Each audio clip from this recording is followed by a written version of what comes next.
Hello everybody, welcome back to another video, this time with the F-14 Tomcat.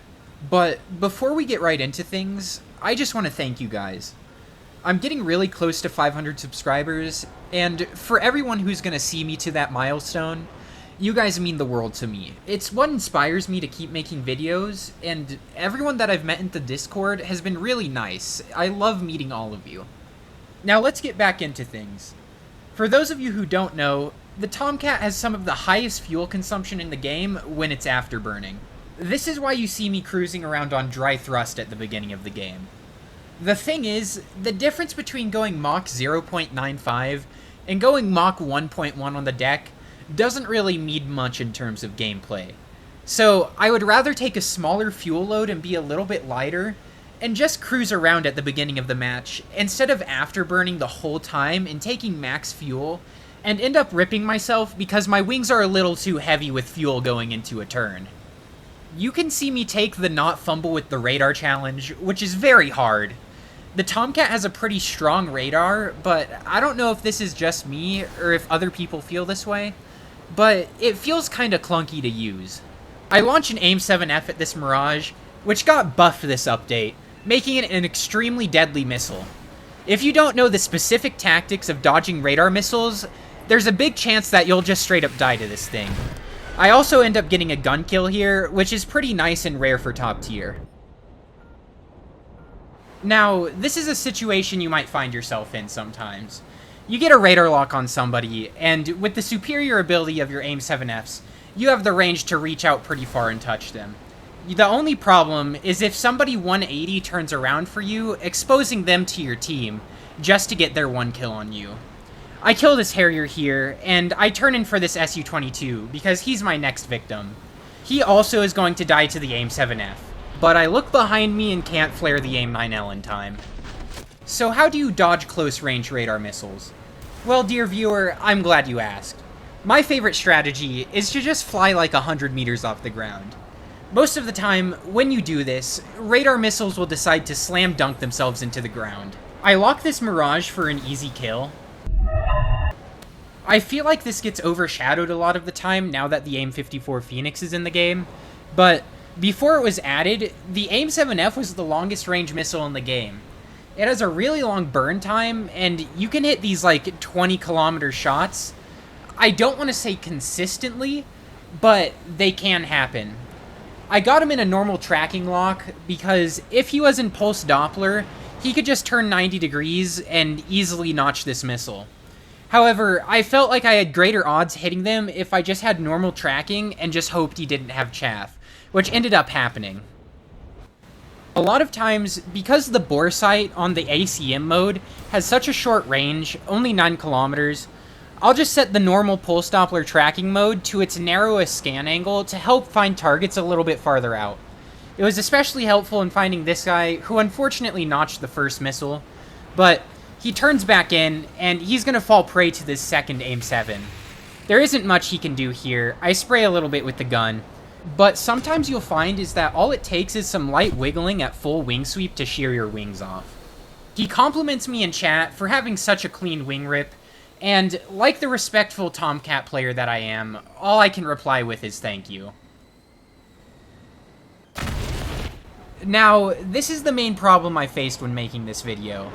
A lot of the times, the teams will be super one-sided and will just absolutely bulldoze the other team, which makes it so that you only really get like 1, maybe 2 kills per match, which is why I don't feature any high kill games in this video. Well, unless you count AIM-54 Phoenixes, but those are really just fire and forget from the runway. They're not really engaging for content. I'm getting close to this Mirage, and normally I wouldn't fire an AIM-7F this close, but it can actually pull off some nutty things, and I end up getting that kill. The match has only just started, but as I turn around, there's only 2 people left. Make that 1. About the average IQ of your top tier teammates. But that just leaves our entire team to intercept this one Mirage, and you can probably expect how that goes. That's just how most games end up going. The thing is, it isn't even consistent between teams. You'll have teams like mostly filled with F-14s, Yet, you'll still lose because a lot of F-14 players don't know what they're doing. But then other times, you'll get Top Gun graduates as your opponents to fly against. And it is not a good time. On to the closest thing I can consider a full game. A lot of you have probably been waiting for this moment. The funny AIM-54 kills. If you want to set yourself up for success with the AIM-54, instead of rushing to the left like most people do in a top tier match, what you'll want to do is hug the deck until you're about Mach 0.8, Mach 0.9, and then climb up to about 3,000 meters and find people who also decided to climb. You'll want to stick with it in TWS mode on your radar until about 20 kilometers away from your targets, because by then, the AIM-54s should be tracking on their own now. After this, though, I turn a complete 180 and go completely cold for a little bit. This helps get rid of any AIM-54s that are on your tail, and also helps lose the lock of any pulse Doppler radars that might also be tracking you from up high. This is about the safest way you can get these missiles off with a decent probability of kill, but even then, remember that you're putting yourself in the crosshairs of the enemy team, and that's generally never a good idea, even if you have a defined strategy going into it. You'll notice that I'm also employing a lot of anti-radar tactics. I'm dragging missiles into the ground, and when that one missile gets locked onto me, I just turn completely away. That's too close for me to try and notch it, so if I just go completely cold, there's no chance it will hit me, and it'll give me enough time to re-engage that guy again. Once I do go to re-engage him, though, I am hugging the ground again. That missile is actively tracking me, and the only reason I survive is because I can slam it into the ground. This gives my team the opportunity to clean up the match, and fortunately because I'm on the good team, that means we win the game. Which I would call this a fairly successful outing for the Tomcat, especially when you're taking AIM-54 Phoenixes. That's all for this video. Thank you so much for watching. We're getting close to 500 subscribers here, so I'd love to keep the ball rolling on how much support you guys have been showing me. Also, I know I said I might move to 2 videos a week, but I've also found some joy in streaming, so catch me in those. They might replace the second upload for the week if I stream a couple times per week. Otherwise, if I don't stream, I will try to stick to the 2 video schedule. Finally, if you're not in the Discord, it would be awesome if you could join. It's a rapidly growing community, and if you'd like to be a part of that, then make sure to click the link in the description. Other than that, thank you guys so much for watching. That's all for this video. Bye-bye.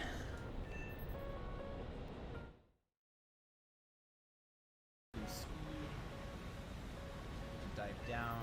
Oh, I got somebody. Funny AIM-54 goes burr. 3? Excuse me? 4? 4 for 4? What? How? How? It's the Phoenix. Nobody gets hit by these things.